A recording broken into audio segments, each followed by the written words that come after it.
Now we have Mr. Gomez to present Indonesia and Namibia. Thank you. Thank you, and good afternoon. Yes, regarding Indonesia, our main concerns were related in first place to the accountability for past human rights violations. The committee is concerned by the pattern of extrajudicial executions and welcomes the Supreme Court decision delivered in 2023 upholding the conviction of 6 law enforcement officers for the premeditated murder and mutilation of 4 Papuan people in Timika. But we are concerned by multiple reports of extrajudicial killings and unforced of indigenous peoples in Papua, which have not been investigated despite the state party's commitment to do so. The committee also regrets that following the acquittal of Isaac Satu in 2022, there is still a lack of information on the charges brought against other military officers who participated in the reported extrajudicial killings of 4 Papuan children in Paniai in 2014.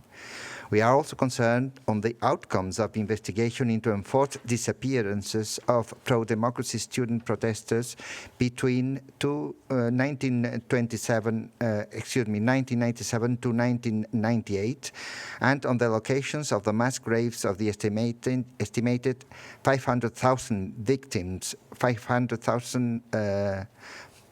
victims of the anti-communist massacres between 1965 and 1966. We are concerned that the decisions adopted on January 2023 on 12 cases brought before the non-judicial resolution team procedures human rights violation is still not public.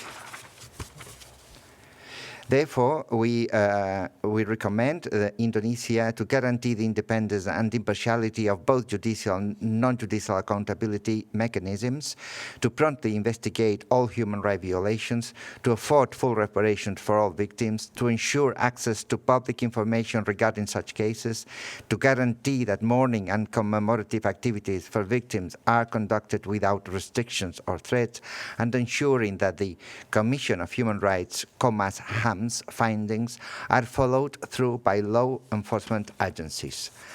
The second issue that was object of our concerns is the persons deprived of the liberty and conditions of detentions, especially the persons with mental disabilities, because we welcome the adoption of the Correctional System Act law in 2022. And we welcome also the adoption of local regulations and bylaws prohibiting shackling to these persons.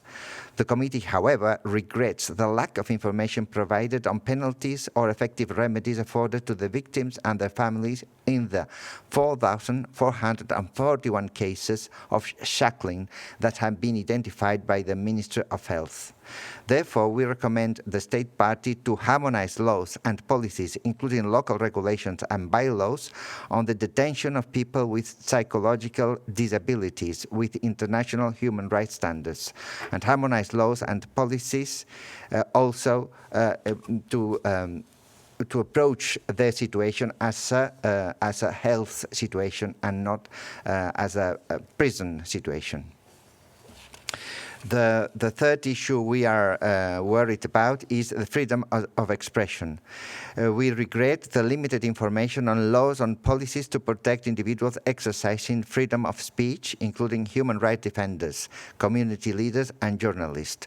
And we are also worried about the Article 240 of the amended criminal code and the modification of the law on electronic information and transaction that allows to criminalize insulting the President of the Republic and other public officials. The important thing is that we have also fixed the follow-up procedure for March of 2027. That means that the state will come before the committee again on that date to verify whether the recommendations have been implemented or not.